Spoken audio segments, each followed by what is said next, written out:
Who tells you? You must remember that moment. Finley? No. I think I got a call. I think I got told like the week before by one of the writers.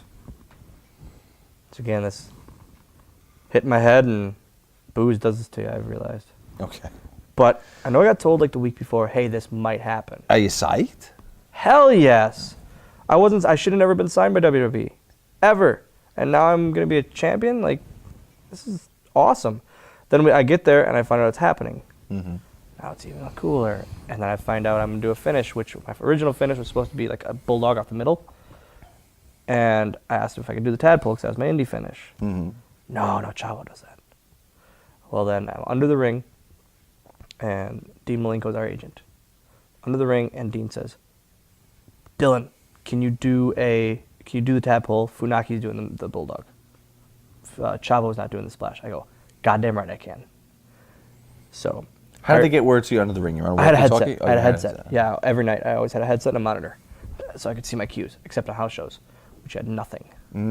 You're just listening? I could memorize matches by the sound. It was awesome. It was awesome. I knew my cues. They would do a water bottle. Like if there was a cue, they'd have the ring announcer, Justin Roberts, a lot of the time throw a water bottle for one of it. But I would beat the water bottle because I knew my cue by the sound. That's how many times we worked with Mark Henry and Kali and Boogeyman. Right. That's how much they mixed up the match, too. Fit always would, though. Fit would a lot. I bet he would. But just to mess with him, I think, a lot of the time. I really do. But I could always hear the bump. I always knew that. Okay. And it was even easier when he would lift the apron. Then I knew my cue for sure. Obviously, yeah.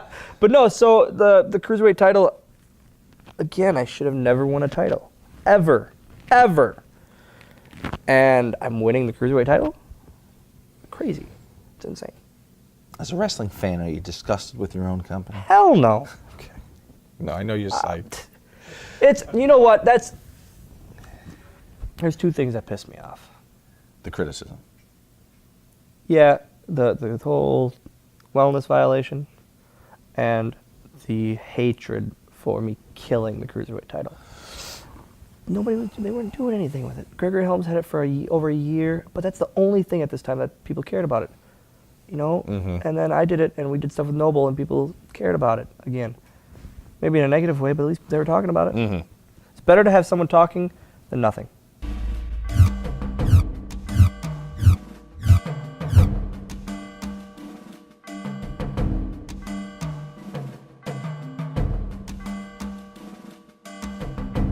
Jay was awesome. Like, he was great to work with. He never had I don't want to do that. I don't want to do that. I wouldn't do that. My character wouldn't do that. I don't think I should put him over.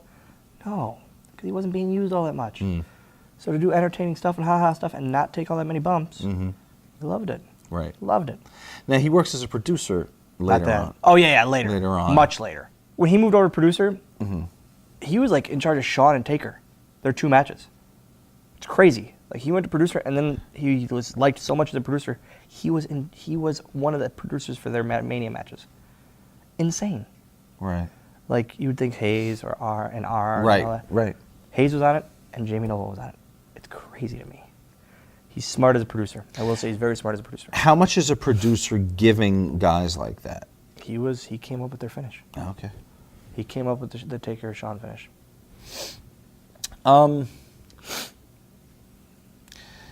Your appeal to kids was such a big part of your popularity, and obviously the reason that Vince and producers would say, go for the ha-ha, because they wanted you to keep that market entertained. And it worked for you long term, too, though it may have frustrated you.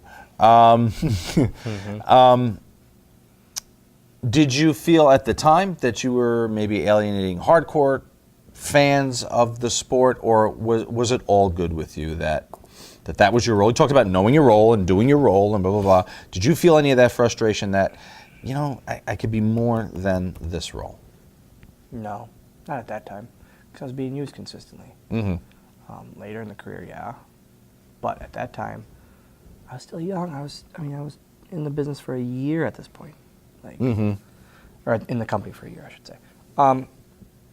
Another thing that Fitz said, it wasn't really advice, but he goes, Dylan, I tell the office all the time, there's no one that's loved by kids more than you.